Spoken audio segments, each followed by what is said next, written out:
That damn stupid. There we go. These stupid little menus, I click on them. They don't always go where I'm thinking I'm going.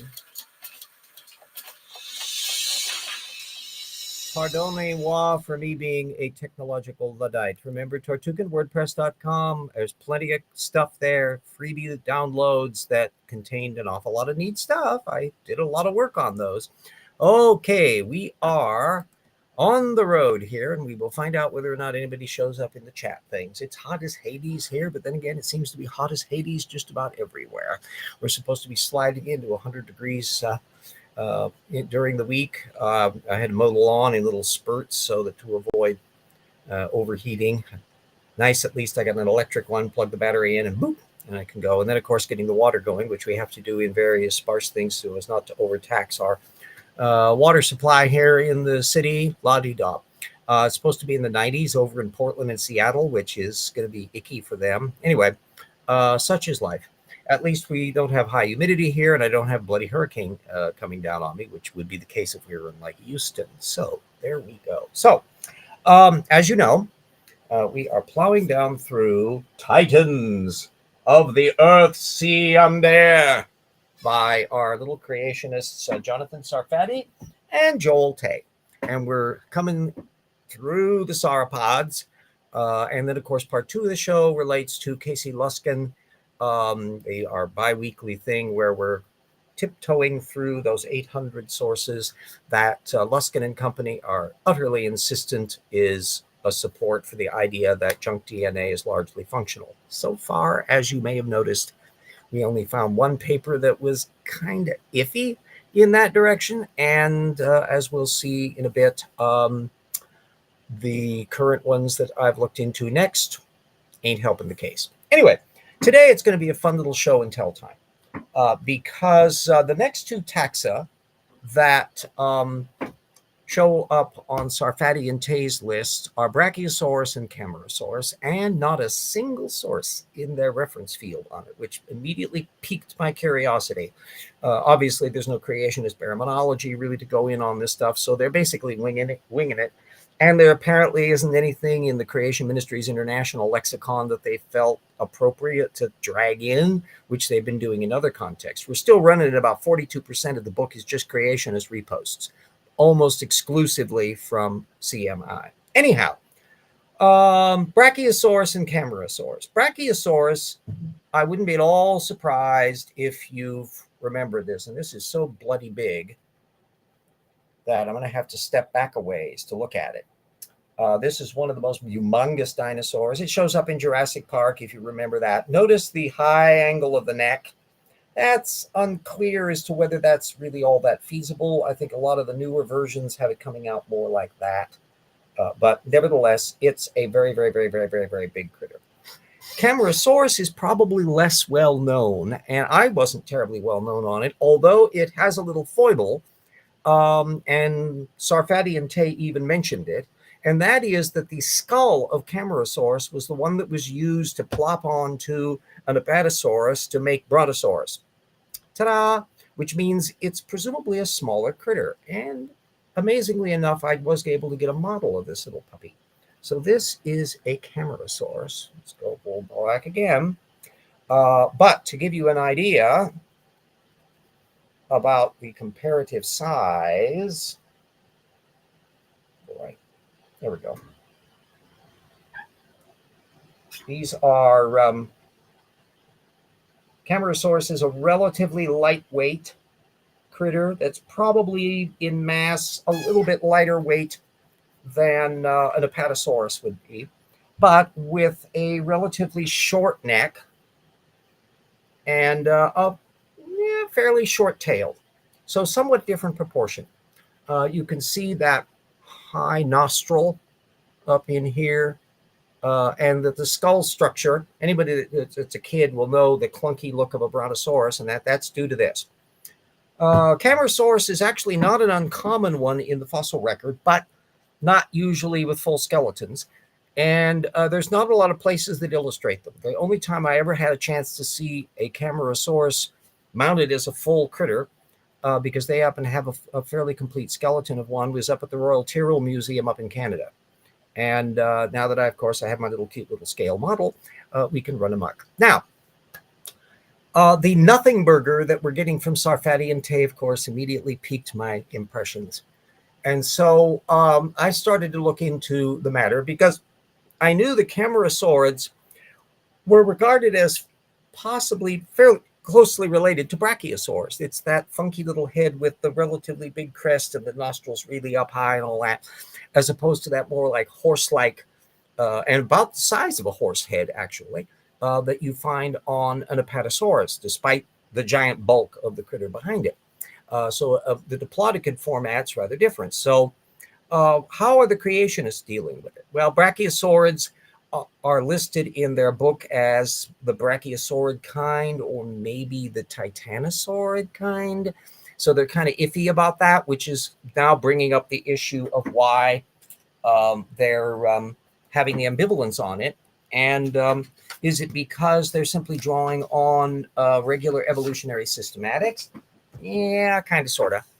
But how do the Camarasaurids fit in? Because as Sarfati and Tay plop it down as its own family and therefore its own kind without any argument whatsoever. So in researching this little thing, it turned out there's a terminology that's popping up that I, dinosaur buff that I am, had not been familiar with because I wasn't keeping up on the more recent stuff. And it's Macronaria, which relates to that big nasal opening that you see on Brachiosaurus and Camarasaurids. And so they're starting to group these things together for that reason in the systematics. In that model, Brachiosaurus would appear to be kind of a highly derived and humongous side branch that's occurring during the Jurassic radiation of the evolving forms. And there's a paper from 2017, Manon, that I'll be putting a link up to, and also Dye 2022, which reflects that. It's quite a nifty little thing. The older Mannion paper also goes into systematics, but this Dye paper has some really funky stuff because it has a nice distribution of the paleogeography of the Jurassic and the implications that the Macronaria radiation is in terms of why they're coming up where they are, and a very nicely illustrated and graphically clear breakdown of their systematic model. And so you can see on there some of the ones you can spot: Diplodocus and Apatosaurus, Cetiosaurus up at the top, and the Mamenchosauridae. Mamenchosaurids are those just humongously long-necked sauropods that are found in China and others. They're fairly farther branching back models. Cetiosaurs are a closer cousin in their systematics here.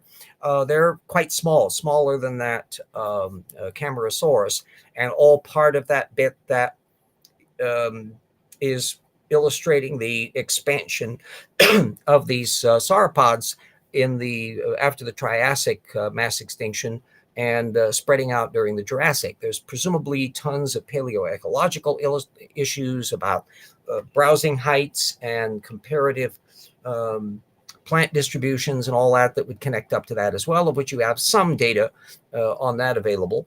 One of the things that leads to the later hadrosaurs and ceratopsids, for example, is a change in plants. Eventually, your angiosperms come along and you find these things that have more the consistency of celery rather than the rake-off approach that Apatosaurids would do. So the teeth structure has to change. You have to have grinding batteries. And so there's a different dynamic that's going on in the Cretaceous. Why we would see that kind of layering in the big slosh is anybody's guess. But then again, we're not going to hear that from Sarfati and Tay. Now,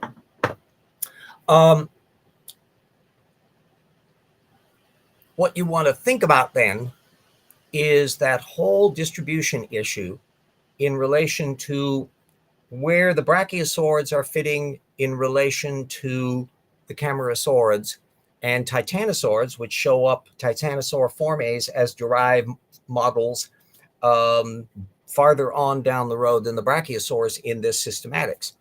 Will we ever see anything even remotely like that coming from the creationist baraminology?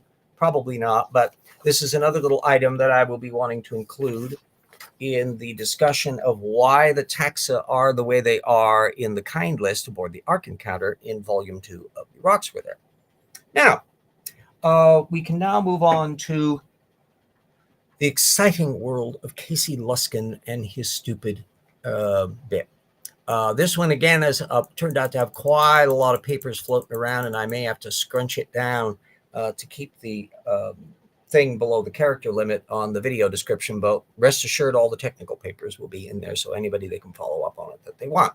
So he starts off, as I'm plowing down through the list, most of what I'm dealing with is just in order that they presented it, and so they're still in the kind of ALU blob that's apparently most of the papers involved. But as it turns out, in following up on some of the little sidebars, I'm picking off other things that are occurring farther down the list and fall into completely different categories in their listing. Doesn't affect the fact that they aren't helping their case. So we're starting off with Gramamaj 2023 on the ALUs in humans and the B1 signs in mice. And they're arguing that they are convergently having male gene competition that's playing a part in triggering immune responses. It's not available open access, unfortunately, so all I can do here is put up the abstract so that you can check out. However, a press release commentary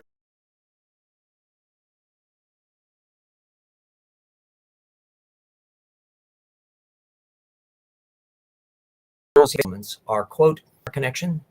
Wait a minute. Okay, we're back on. Yeah, because I don't see anything on the bars on the signal, so this may be glitches from Restream's point of view rather than my cable or my internet connection.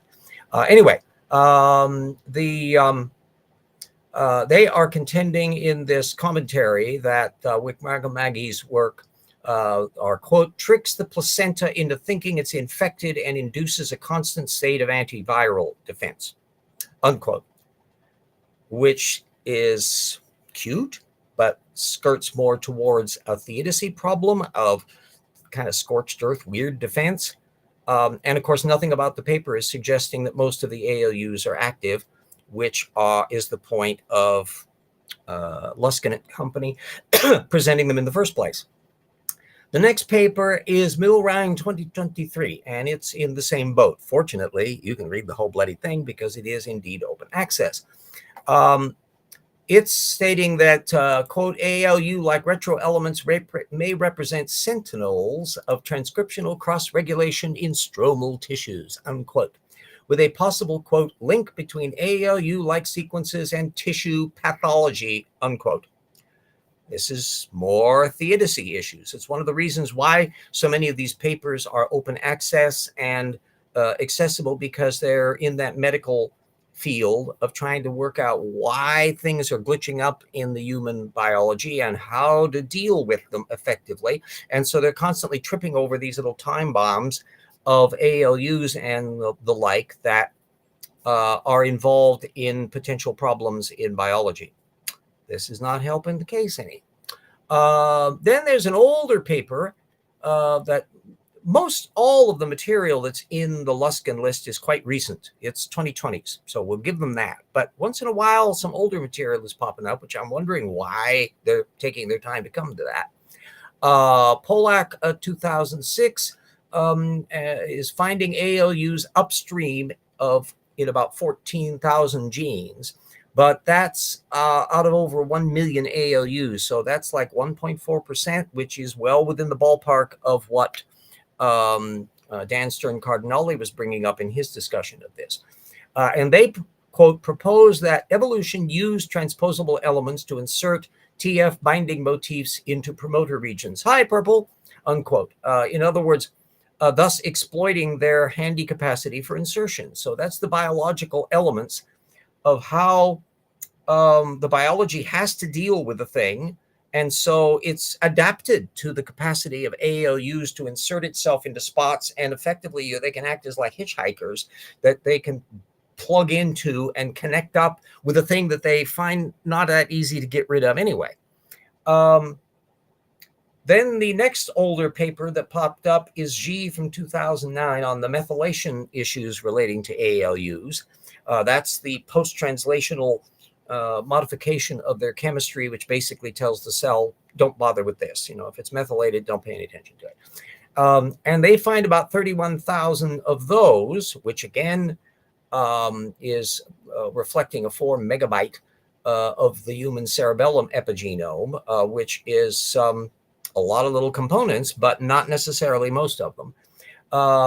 They find that those are highly methylated in intronic, which are the segments that are functional or to be used for constructing functional proteins, and intergenic regions, the stuff in between, but very low, close to the transcription start sites. It's not quite clear at the moment why that's so, and that would be part of the reason why it's an ongoing issue of research as to what in the hell the mechanisms are. That's especially true for the very, very recent papers, which by definition are exploring cutting edge material. Anyway, the failures to methylate when it needs to be methylated, in other words, basically saying don't pay attention to this, apparently is involved in a lot of cancers. And some of that is likely a cellular management of the intrusive ALUs, while some have come to be part of the functional brain dynamics. So all of that is delightfully interesting stuff, but it's not material that Dan was disputing or that I would dispute. It's also not necessarily translating into the idea that above 50% of the junk DNA is actually functional, which is the hobby horse that the Discovery Institute wants to have the case. So we move on to the next paper, 2015 Tajnik. The presence of ALUs can get involved because their process is faster than the regular mechanisms, or they can slow down the process by gumming up the works, and it allows other systems to come into play. This is an interesting yin-yang dynamic about the things that relates to how multi-layered and stochastic an awful lot of cellular processes are. There's a kludgy, it's an old word that a biologist coined that Daniel Dennett was fond of referring to, the late Daniel Dennett, that a lot of biology is kludges of little short fixes and things that do pretty well to get by and all of that, not neat, tidy, lean, efficient machinery. Anyway, they are suggesting, quote, alternative splicing of the intergenic ALU exons enables evolutionary testing of the novel 3 UTRs, which are one of the little connector prods of the genetic things that they're dealing with, the DNA. But the most they contend is that they found only several genes that are involved with transcript 3-end evolution via intergenic ALU exonization. So, yeah, they've apparently got some identifiers that something is going on. But again, they're not giving any quantifications or any indications that this is the bulk of those. And many of these go out of their way to point out that there's over 1 million of the damned ALUs going on. So you can do the math as to what proportions there are. Next little paper is Chen 2017. And that one is referring to ALUs, quote, pervasively involved in gene regulation, unquote. So that's likely what caught the intelligent design eye. However, what does that mean? It turns out they cited a 2014 paper by Su, which I'll be putting a link up to as well, on the process of ALUs evolving into proto-enhancers and then as functional ones, which, spoiler alert, is a tacit admission that a lot of the ALUs aren't doing anything, because how can you have a proto-enhancer if they're already doing a function as an enhancer? So the very fact that they can imagine and work out the process whereby an ALU can turn from a non-functional thing to a proto-enhancer to an actual functional enhancer is blatantly giving the whole game away. The fact is that there's an awful lot of these things that aren't doing anything, but can turn into things that are doing anything. And here's the mechanisms why. By the way, I don't know whether or not Luskin and company had paid too much attention to those little details. Certainly didn't come up in any of the discussion that he had with Dan Stern-Cardinale. Chen also noted that even a single point mutation in the line ALU overlap sequence of a human long non-coding RNA could lead to lethal infantile encephalopathy. And they cite a paper from 2012 by Cartal, which I'll be putting up. And the original ALU sequence is thought to have resulted from dimerization of two distinct F7SL RNA genes via a head-to-tail fusion in the primate lineage, citing 3 works that are not on Luskin's 800 list, one of which is open access, which I'll be putting a link to, Miguel, 1997. So they are, if aware of it, they certainly aren't going out of their way to call attention to work on how far back in the lineage that ALU system kicked in, and whether or not it's there in us because we're primates, which is more of that pesky little evolution stuff.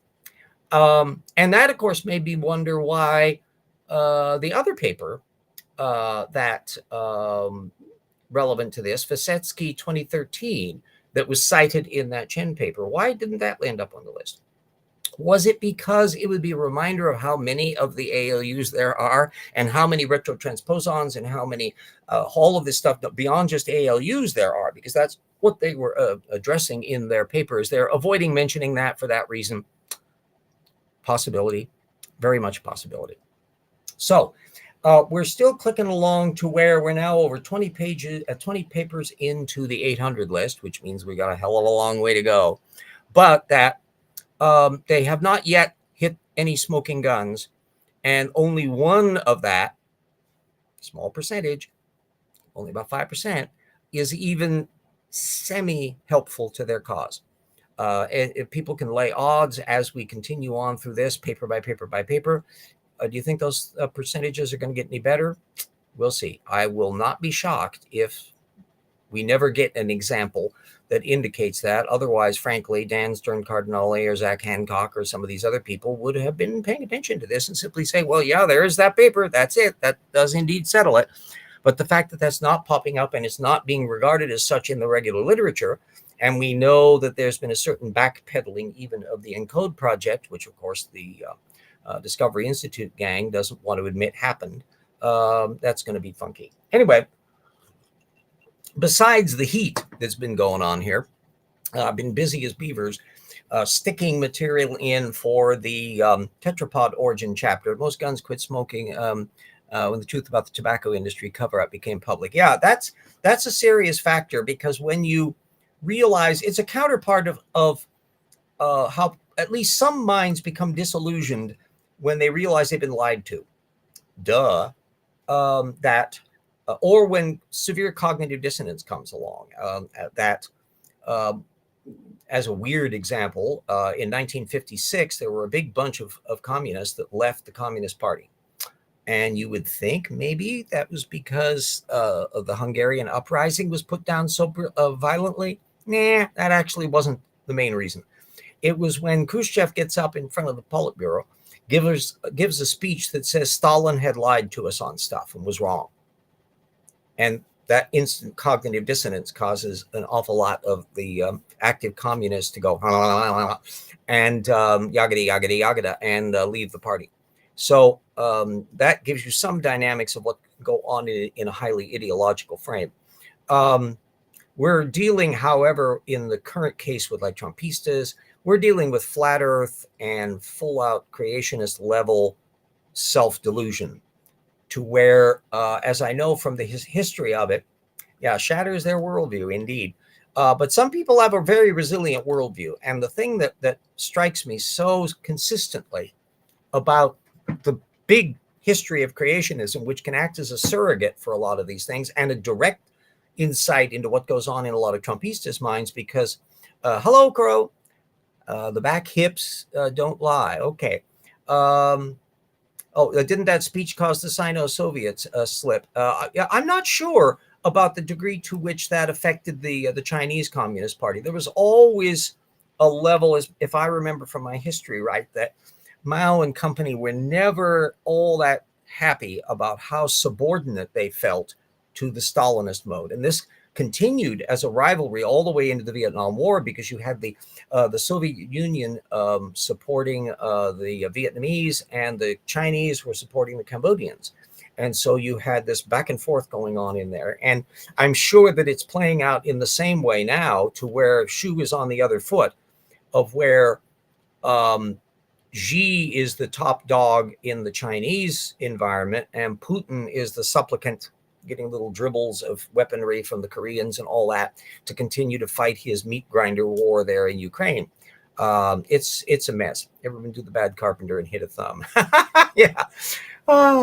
Anyhow, it's been some really neat stuff that's been coming along for the chapter on tetrapod origins, and there's a big long section on Cambrian explosion and how the Discovery Institute in particular have blown their foot off regarding that. And there's an extensive section on Gunter Beckley that we're going to be putting in the new book. But stuff is coming along nicely. I had a monstrous stack of material that I finally sorted out to make sure that I could plug it in. One level was all the creationist and intelligent design commentaries on Tiktaalik and the various taxa and the origin of tetrapods and limbs and all their apologetics. So this will be a good compendium. We're basically focusing on David Minton's chapter, which basically hits all of the dumb in one fell swoop.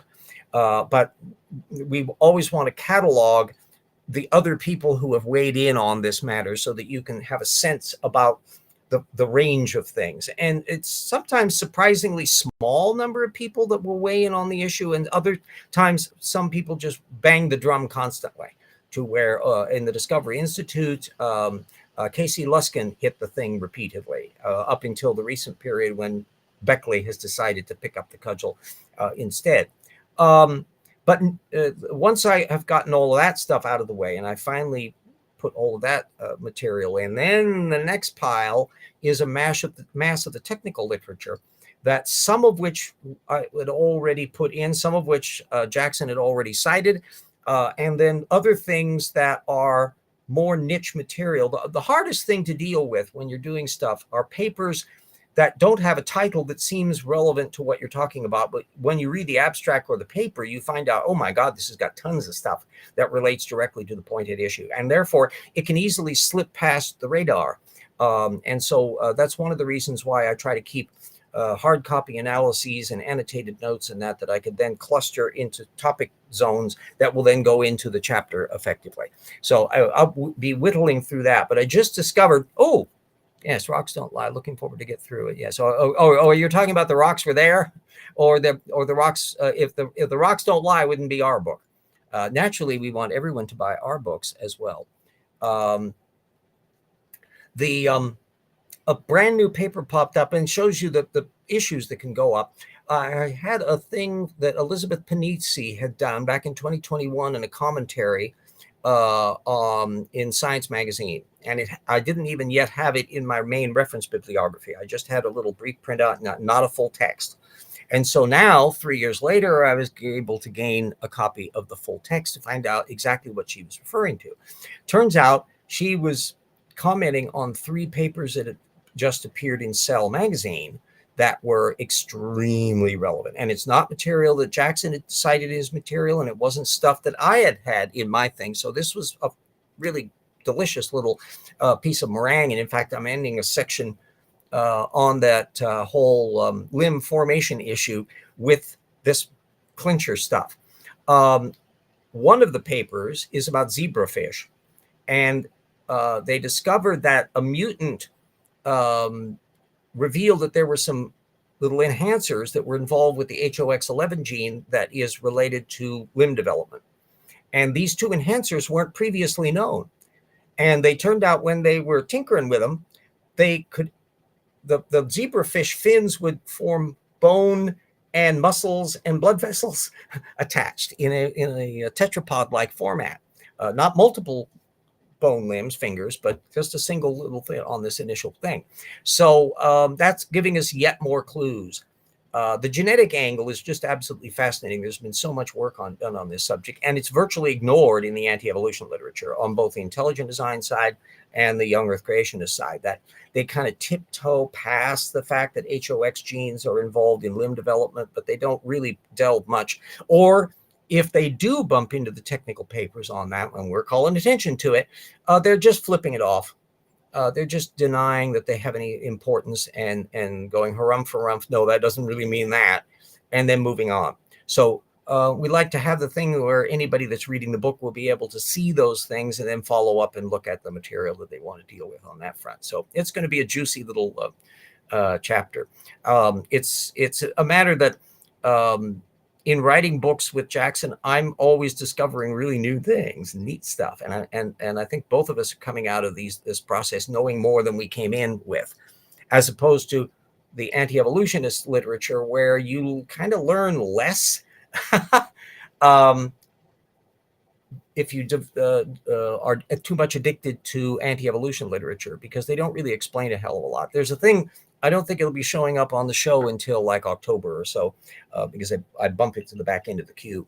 But it was a detail that came up regarding another salvo that the Discovery Institute dumped on Dan Stern-Cardinale. And he did a little video on it, and we'll be alluding to that at the time. But it was the sidebar issue that, oh gosh, these papers that they're bringing up on centromere formation, none of that's in my reference field. And so I was curious to see what was going on. And in researching what was involved with it, I learned lots of things that went beyond what the Discovery Institute was trying to claim. And as I suspected, they're bringing up some topics they probably shouldn't, which is like pathological pathogen organisms. Do they really want to argue that there's a brilliant design to them being able to be one of the major pathogen yeast killers of human beings, 40% death rate? I mean, I think they should probably not want to get into that. And so it boils down to how oblivious the anti-evolutionists are often to the implications of stuff. Everything is compartmentalized. There's going to be a whole big appendix in the new book on the predation issue, and also pathogens and diseases, and how creationists have tiptoed around that issue with such enormous evasions, in addition to being miles away from the technical literature. Yeah, that's one of the dire needs. I was just having a bump in with a fellow, Dave, aka Terry, on Twitter, and he pops in every once in a while. He's an extremely overconfident anti-evolutionist. Anyway, as usual, as you may have noticed, since I wrote a bloody book on it, I like to bring up the reptile-mammal transition a lot. And Christmas in July, the guy comes in and dumps on the thread the John Woodmarapp 2001 paper, which got a whole bloody chapter in Rocks Were There, or Evolution Slam Dunk, as an exemplar of the bad methodology, and the fact that Woodmarapp's paper is really the only serious attempt to try to take issue with the cladistic systematics of the reptile-mammal transition. And of course, the thing that I was able to do much better in the new book that I couldn't do when I took my first whack at that issue back in 2006, and I did some postings at Talk Reason on it. They're still available on there. But I completely rethink the whole issue because in 2016, I had available much more information. And what it involved was the need to reconstruct the charts that Woodmarapp had just glibly in his thing, where he was pointing out these supposed reversals in character traits in the reptile-mammal transition. And for you to recognize whether that meant what he wanted it to, you'd have to know what the data are, which he was not clarifying. And so it meant having to go back and find the original papers and going through carefully, character state by character state, first of all, to find out whether or not he was recording the information accurately. And no, not always. But the more serious problem was, what exactly were these supposed reversals? And as readers of the book will discover, shameless plug, get the book. But the summary point is that in one case, the most hilarious example was a bone that was about yay big, and the reversal involved a little tiny little bump that sometimes would extend and sometimes not. And so that flipped back and forth. Woodmarapp was counting as a reversal of the whole reptile-mammal transition. This was absolute nonsense. But you would never have known that unless you took the trouble to finding out what the character states represented. And he did not go out of his way to call the attention to that.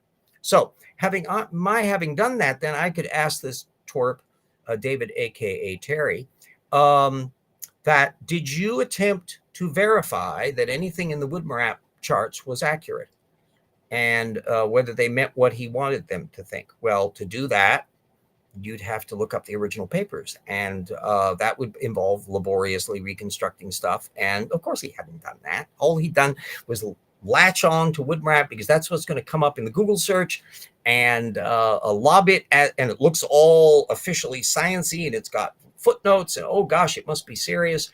And when I was castigating it, the guy had the temerity of saying, well, Woodmap has degrees and he's well respected as a scientist. And I said, the only people who take Woodmap seriously are young Earth creationists. He's not well respected in the sciences. Woodmap isn't even his name.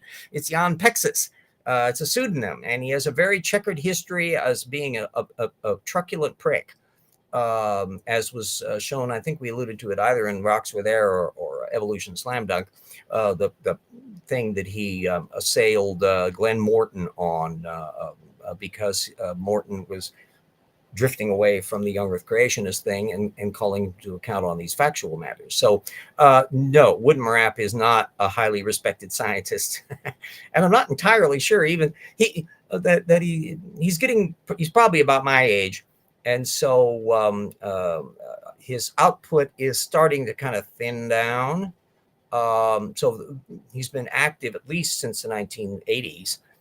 In the creationist field. And of course, this reptile mammal transition paper was in 2001. So that's like 20 years old. So maybe he's not quite the lightning rod that they want him to be. Anyway, that kind of fills in all of that stuff. So the issue is not merely bringing up topics that scientists have looked into, but one of the things that I find useful is that when you become familiar with particular litmus test issues, it means that when a creationist brings it up, you can be familiar with the material. Another one who eventually ended up blocking me was trying to wriggle around human evolution, and they were bringing up Lucy is just an ape and blah, blah, blah. But at one point, they said, he was rather smug about it. And he says, well, do you want me to discuss a Nebraska man and Piltdown man?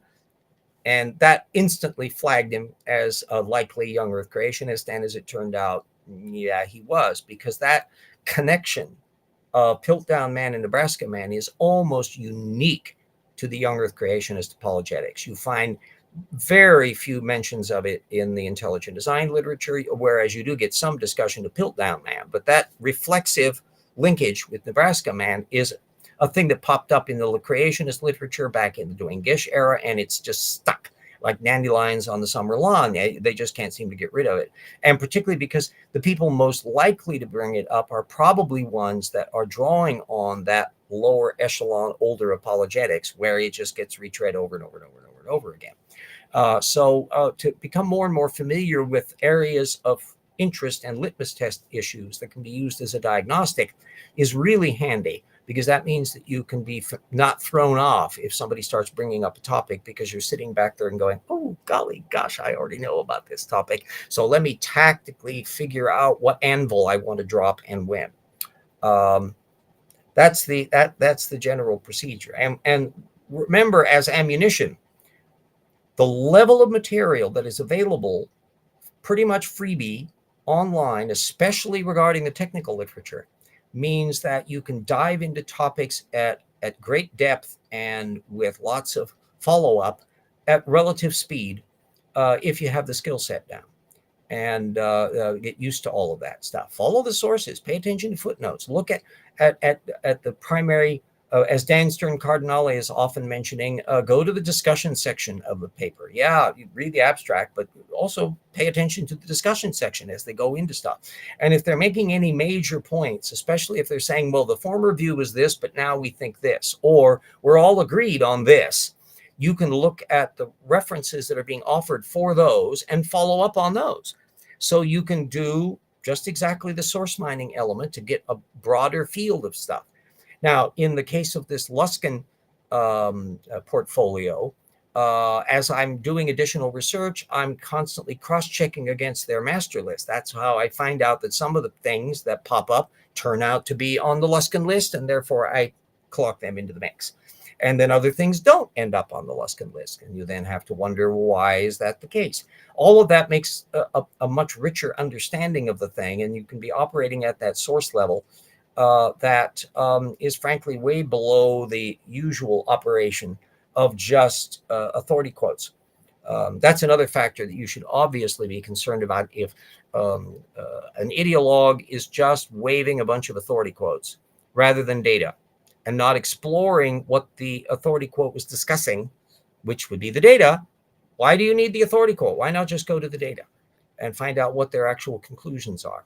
And that's because they're using that apologetic technique that Henry Morris and others certainly exemplified. And some people, typically, if somebody is prone to being an authority quoter, they're going to really do it. And most all of their apologetics are going to be falling into that realm. Casey Luskin, frankly, falls into that thing. He tries to emulate that data fiddler approach that Duane Gish does, which is why I regard him as the Duane Gish of intelligent design. But that is the same pitfall that you get in with Duane Gish, is that if you're going to be an authority quoter or an attempt to be a data fiddler selectively, you rise or fall on the quality of the data. And that's why they're often very, very circumspect and careful about how they bring that material out. Now, I'm sure poor Luskin is absolutely still convinced that he's perfectly right on these matters. And therefore, that then moves into another layer where you're trying to figure out, how come he can't see this? Why is it that his brain is only going this direction and not being able to see the other thing? And just that little fly flitting around. Dan Stern Cardinale was in that same boat when he had his debate with him, trying to push him down. Supposedly, Dan may someday have another conversation. He'd like to have another conversation with Luskin on the more detailed issues about junk DNA, and particularly this one Kellis paper that Dan and I would tend to agree is suggesting that the creationists are misrepresenting the data in it. And he would like to have a further discussion on that. Whether that materializes, we'll see. Hard to tell. Anyway, here we are at staying a nice toasty 84 degrees in my den. I had the difficulty that my late brother helped set up my old high definition television set as a secondary screen. So now I have, dual things, and it's much easier to work that way. In the wintertime, it's kind of nice because the TV set generates a certain amount of heat. When it's 80 degrees in the den, that same heat is not quite so fun. So we get an up and down on that. Anyhow, everybody stay safe. If you're in that, the heat dome is so enormous that there's practically nowhere in the United States that isn't going to be under that. And I'm sure there's a lot of viewers that we have in other places. I don't know what the weather is down in Australia and some of the other locations that some of my viewers see. But anyway, everybody stay safe, stay cool, keep hydrated. If you do have to do things like gardening and other stuff, make sure that you're doing it late in the evening, and so you can take advantage of the cool and do it in little spurts and all that. This is how I'm trying to do the same shtick, so that you don't turn into a puddle of meltdown in the case. Anyway, we will be continuing our little process. 2 weeks, we'll have another installment of the Luskin Show, as we'll be plowing down through that. And it's always a crapshoot to see where things are going on it. As I pointed out, I'm having multiple columns of material where I've got a column reserved for stuff that actually is supporting their case. Only the one partial so far. And then also the theodicy angle, which is any paper that hits that. Is this a good thing for, it's causing diseases? Is this something you want to have as a design argument? And roughly 60% of the papers so far that Luskin has bumped into trip that thing. So that's not a minority, that's a lot. And I'm suspecting that that proportion is probably going to stay quite high all the way down through the 800 part. After that, eventually, then there's a little bit of some additional stuff that McClatchy threw into the mix that I'll be putting in as a little appendix And who knows what else will stick down, because it'll be a long time on the operation. So anyway, everybody watch out for wooden penguins. They're gunning for you. And on the political front, for heaven's sakes, make sure that everybody that has a functioning brainstem is registered. If they are registered, make sure that they're going to vote, and do everything you can to explain why the Republic is potentially in a really inflection point, as Biden calls it, deep shit doo-doo, as I would say, if Trump wins a second term. Project 2025, I was just doing a show over the weekend with Lamont and Moya on discussing the recent Supreme Court rulings and how scary they are, and the connection with the Project 2025 movement and all of that. There's an awful lot going on in there. And it means that if we want to have a progressive society that is making things better and dealing with the environment, so that the young ones who also need to vote have a future that they cannot be dropping dead in, this election really is mattering, because the Trumpista brigade will be rolling back environmental things and trying to pull back from our move towards renewable energy. This is catastrophic in the long term if they can get their way.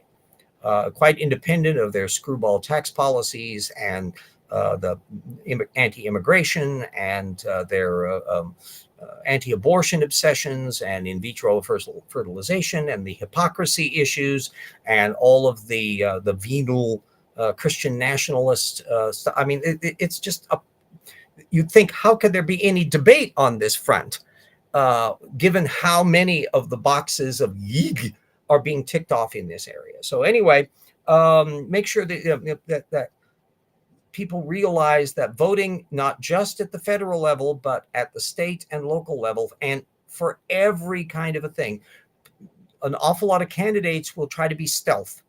So they may come from this culture camp wackaloon framework, but in nonpartisan things, a lot of judgeships are nonpartisan. How would you know what their viewpoints are? Well, some respects, there may be a progressive voter guide that may be giving information on the subject. Find out who is endorsing them and who isn't. That will give you a guide as to what's going on. So you can't assume that just because you're voting for a particular candidate at the presidential level, that you don't also have to pay attention to who's going to be on the school board. And all of this at all different levels.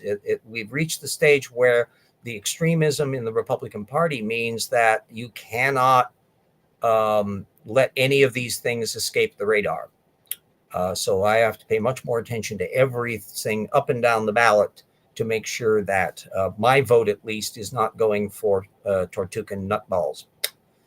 Okay, well, there's my soapbox for the day. Let me put up, my advertise. I also need to mention our wonderful patrons. See, I got jibber jabbering on here, and we need to remind everybody that I am always uber grateful every single month that there are colleagues and researchers and assistant researchers and friends and all the various legacy patrons over the years who have helped out. Needless to say, the more the merrier. Anybody who wants to join on the parade, if you can spare the money, $1 a month, if enough people are doing that, it makes a difference.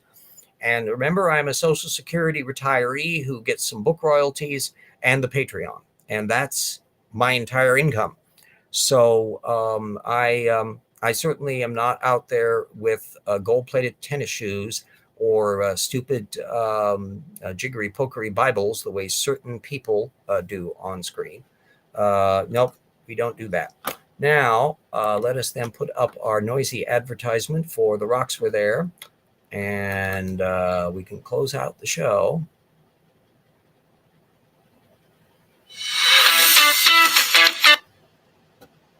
And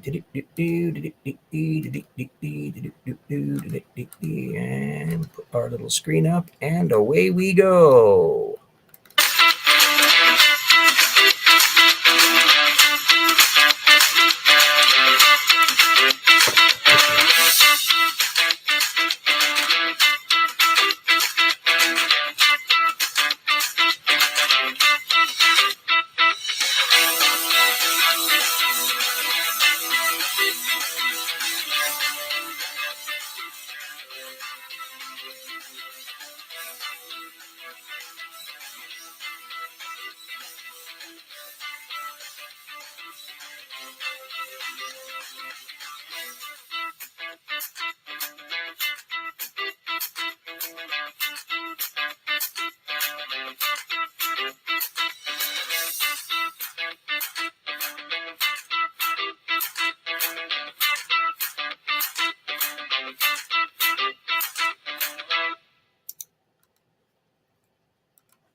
Jackson and I are very proud of the book.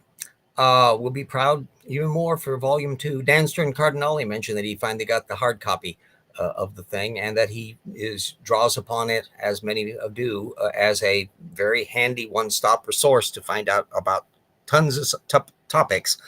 That's what we designed it to do, and to do it with a certain amount of panache and wit.